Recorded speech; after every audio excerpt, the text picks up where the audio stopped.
Kamu pernah nggak punya pikiran tentang sesuatu yang ideal, yang signifikan, yang besar gitu? Dan pikiran itu tuh terus memenuhi ruang kepala kamu. Apa yang kamu pikirin, mulai dari misalnya sebuah kondisi yang ideal. Misalnya sebuah kondisi negara yang ideal, sebuah kondisi keluarga yang ideal, atau apapun itulah. Hal-hal yang ada di sekitar kamu. Hal-hal kayak misalnya ngantri. Harusnya tuh orang tuh ngantri gini loh. Terus kayak misalnya kamu melihat sosok seorang pemimpin. Harusnya pemimpin yang baik itu begini loh. Terus kemudian baca buku aja.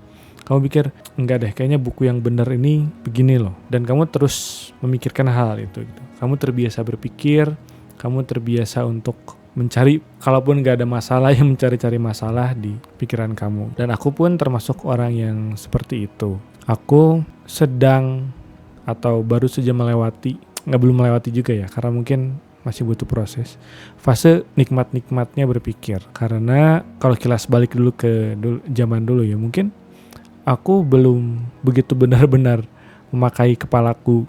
Dalam artian ya aku hidup aja, gak pernah benar-benar mikir, gak pernah benar-benar punya objek berpikir yang jelas, gak pernah benar-benar mengulik apa yang ada di pikiran aku. Bahkan sesederhana dimintai tanggapan terhadap sesuatu pun karena aku bingung. Karena emang harus ya aku menanggapi hal tersebut. Emang apa yang harus aku tanggepin ya? Kayak ini juga masih sering kejadian sih. Kayak kemarin aja waktu rapat kerja di Sintesa, masing-masing dari kita kan itu presentasi tentang goals atau cita-cita yang diinginkan di tahun 2025. Setelah masing-masing kita itu presentasi, yang nontonnya harus nanggepin. Termasuk aku harus nanggepin apa yang teman-temanku sampaikan di depan. Nah kadang aku tuh masih suka ngeblank, karena aku ya merasa gak harus ada yang bener-bener ditanggapi, dan kepalaku kosong aja gitu. Apa ya, harus nanggepin apa ya? Aku tidak punya opini gitu terhadap hal tersebut. Begitu juga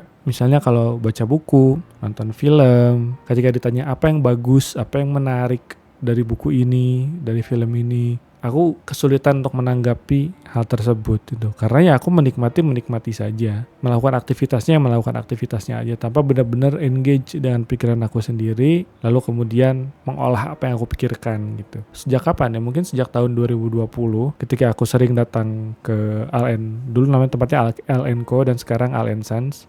Lalu aku bertemu dengan si Mas Al yang punyanya. Di sana aku punya partner untuk berdialog.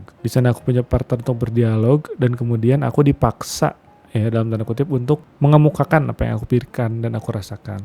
Sejak saat itu aku mulai nih pelan-pelan engage dengan pikiranku sendiri, mengutarakan ya apa yang aku pikirkan, dan bukan mengutarakan lah. Intinya aku lebih menggunakan otakku untuk berpikir. Aku lebih menggunakan kembali otakku untuk, ternyata otakku bisa kepakai untuk ini ya. Karena memang tadi, satu tidak terbiasa, dan aku juga gak tahu ya harus gimana, gak ada yang nyontohin juga. Pelan-pelan mulai terbiasa berpikir, dan itu terlihat dari aku yang mulai banyak bertanya sih. Mengemukakan pertanyaan-pertanyaan. Kondisi itu semakin ter-elevate ya, semakin terpantik lagi setelah aku ketemu Kang Zain, mentor aku yang memang mengharuskan ya, bukan mengharuskan ya, karena beliau punya skema pintar dan sintesa, jadi dia tuh pasti menularkan pola pikirnya ke orang-orang di sekitarnya, dan aku termasuk orang yang tertular. Jadi mau gak mau ketika aku banyak berinteraksi dengan Kang Zain, aku terbiasa untuk lebih banyak berpikir, untuk lebih banyak menggunakan otakku ya untuk memikirkan sesuatu. Dan dari sana hasilnya ya karena banyak pikiran ya, karena bukan karena banyak pikiran, karena aku lebih aktif dalam berpikir, mau gak mau aku harus memberi asupan pikiran itu. Jadi biar dia gak jalan tanpa arah, aku menyuplai pikiranku itu dengan baca, dengan nonton, dengan ngobrol ya, sampai titik aku merasa tercerahkan gitu. Aku merasa wah, menemukan dunia yang baru dan berbeda gitu. Baca buku, baca jurnal, diskusi tentang hal-hal yang mendalam, yang filosofis, yang kalau dulu tuh mungkin aku gak pernah benar-benar merasakan hal tersebut. Dan aku jujur menikmati hal itu, karena itu merupakan transisi yang buat aku positif. Dulu aku tidak bisa atau tidak memiliki kemampuan itu, sekarang aku memiliki kemampuan itu. Tapi ada konsekuensinya teman-teman. Dari kenyamanan dan kenikmatan berpikir itu, kita itu punya urgensi untuk sharing, punya dorongan untuk berbagi ke orang-orang. Karena ibarat, jadi ada yang namanya allegory of the caves, teman-teman. Allegory of the caves itu ibaratnya seseorang yang berada di dalam gua ya.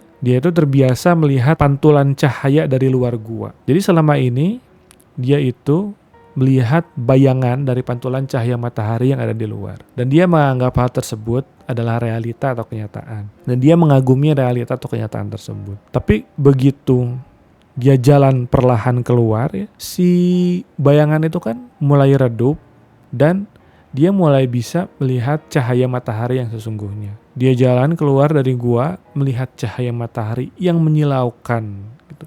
Dia silau terhadap hal tersebut.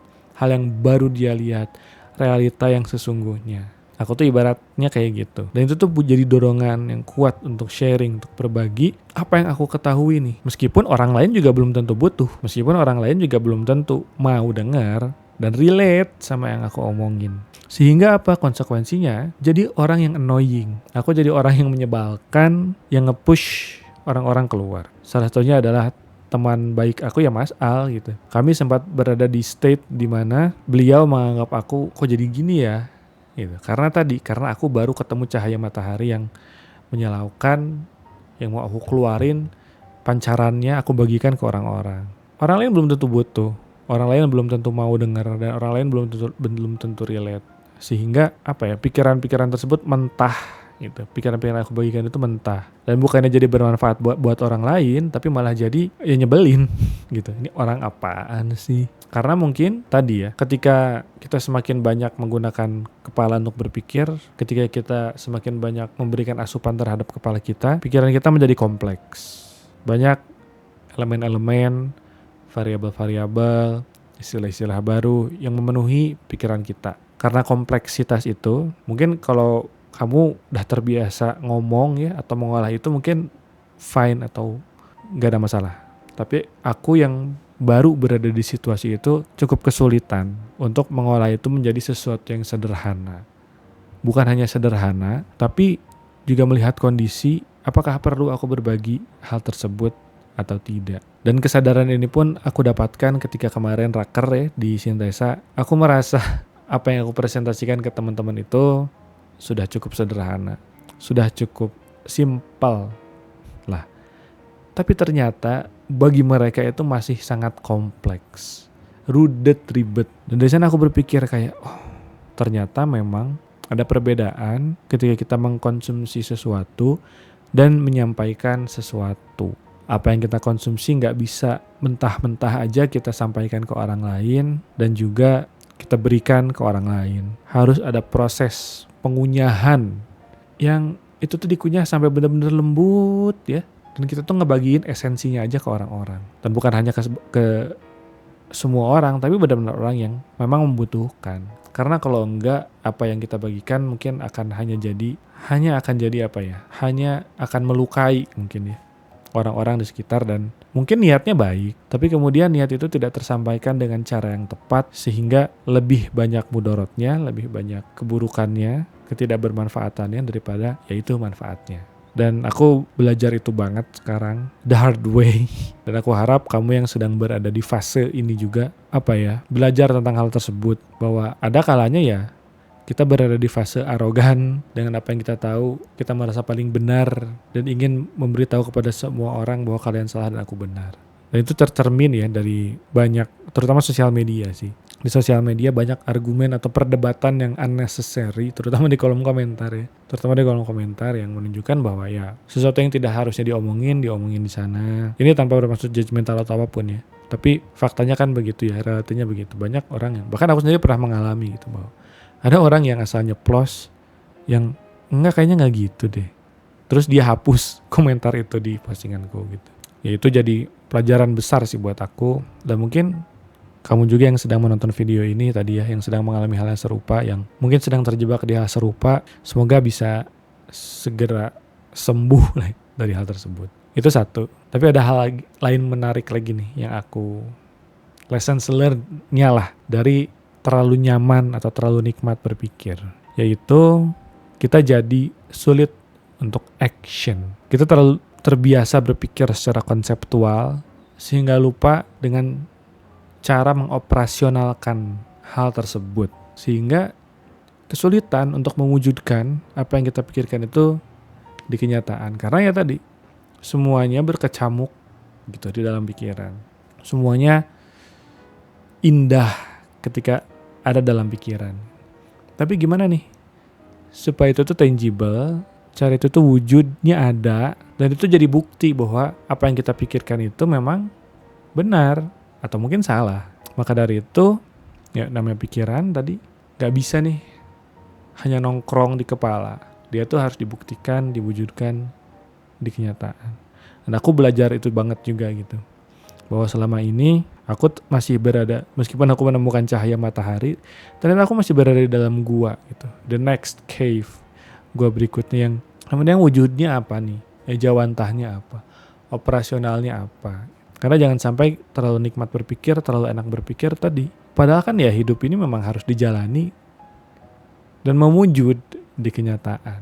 Banyak ide-ide, banyak keinginan-keinginan yang gak terrealisasikan. Itu tuh cuma nongkrong di kepala, merasa hebat, merasa keren, padahal nggak juga. Ada perasaan juga bahwa ngapain dilakuin gitu. Ada satu orang di dalam diri aku yang narik-narik terus ke bawah. Udah nggak usah. Dan itu jadi roadblocks ya, atau tantangan dalam aku pribadi dan mungkin kamu juga dalam making things happen. Makanya di 2025 ini aku belajar dan ingin punya self-regulation yang lebih baik sih. Self-regulation itu kan upaya diri kita ya, psikis kita untuk mengambil alih atau kendali diri kita untuk mewujudkan hal-hal di kenyataan. Self-regulation. Sadarnya udah nih, self-awareness-nya udah, pengenalannya udah, dan sekarang PR-nya adalah tadi, diregulasi. Dan banyak hal ya yang harus diregulasi sebelum kita tuh bisa mewujudkan sesuatu di kenyataan. Masalahnya kan ketika kita mau mewujudkan sesuatu di kenyataan, itu gak mudah ya. Ada roadblocks-nya, ada halangannya, ada rintangannya, dan salah satunya adalah emosi kita sendiri. Ya masih banyak, ada yang faktornya internal, ada yang faktornya eksternal gitu.